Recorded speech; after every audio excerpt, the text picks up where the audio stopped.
आप धीरे धीरे शांत हो जाएगा। अब आपकी दिनचर्या में दो प्रकार के ब्रह्मचर्य, एक आजीवन ब्रह्मचर्य, तो वैरागी का तो आजीवन ब्रह्मचर्य होता है, जो प्रवृत्ति गृहस्थ मार्ग में उनका संयम होता है। शास्त्र संयम के अनुसार बर्ताव करे तो उसका जीवन बड़ा सुखमय जाएगा। केवल मन के अनुसार चलने पर कि आप गृहस्थ हैं तो आपके लिए छूट नहीं। देखो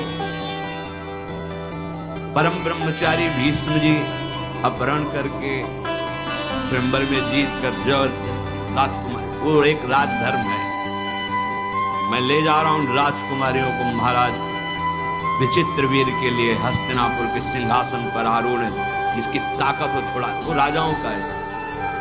अंबा ने तो अस्वीकार कर दिया, या तो आपने अपहरण किया आप स्वीकार कीजिए, नहीं तो मैं दो। अब वो संयम को भूल गए। महाभारत प्रसंग में है, राजा क्षमा रोग हो गया और मृत्यु को प्राप्त किया।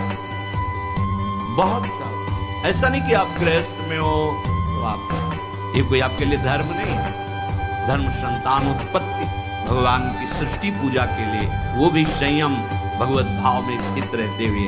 ये मनुष्य जीवन ऐसे बर्बाद करने के लिए नहीं मिला है मनमानी आचरण।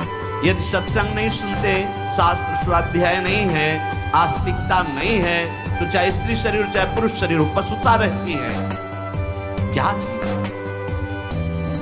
आजीवन ब्रह्मचर्य पालन करने की जिसकी इच्छा है, नैष्ठिक ब्रह्मचर्य, उसको किसी भी प्रकार से इन अष्ट मैथुनों का स्पर्श नहीं करना चाहिए, संयोग नहीं होने देना चाहिए। और जो गृहस्थ में भी, तो वो भी सावधान, पानी ग्रहण जिससे किया है वो भी समय मर्यादा के अनुसार। अष्ट प्रकार के ये मैथुन है। पहला,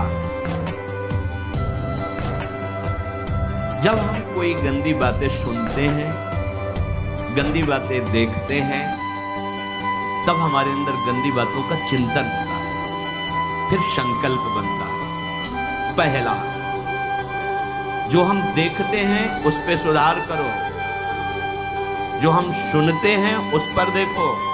कोई ऐसी बात तो नहीं सुन रहे जो हमारे अंदर काम जागृत कर दे, कोई ऐसा दृश्य तो नहीं देख रहे जो हमारे अंदर काम जागृत कर दे, कहीं हम ऐसी कोई बातें तो नहीं भूल रहे हैं जो काम उत्तेजना प्रकट कर दे। तीन बातें। पहला, ध्यान दीजिए, इसी से भोग संकल्प बनता है। पहला, भोग संकल्प त्यागी। वो बनता कैसे? प्रधान बात है, आपको ऐसा कोई दृश्य नहीं देखना जिससे आपके अंदर कामोत्तेजना जागृत, इसका प्रभाव पड़ता है। अभी आप कोई ऐसी बात करुणा की सुने तो आपको रोना आ जाएगा, आप कोई ऐसा दृश्य देखे तो आपका हृदय पिघल जाएगा, आप वाणी से कोई ऐसी करुणा की बात कर आपको रोना आ जाएगा। अर्थात आपके देखने, सुनने और बोलने का प्रभाव हृदय पर पड़ता है।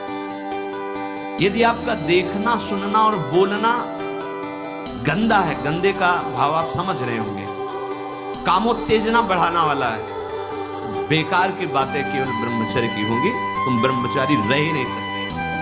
आप देखो गंदी बातें, सुनो गंदी बातें, बोलो गंदी बातें, और आप ब्रह्मचारी रह सको, सवाल ही नहीं उठता।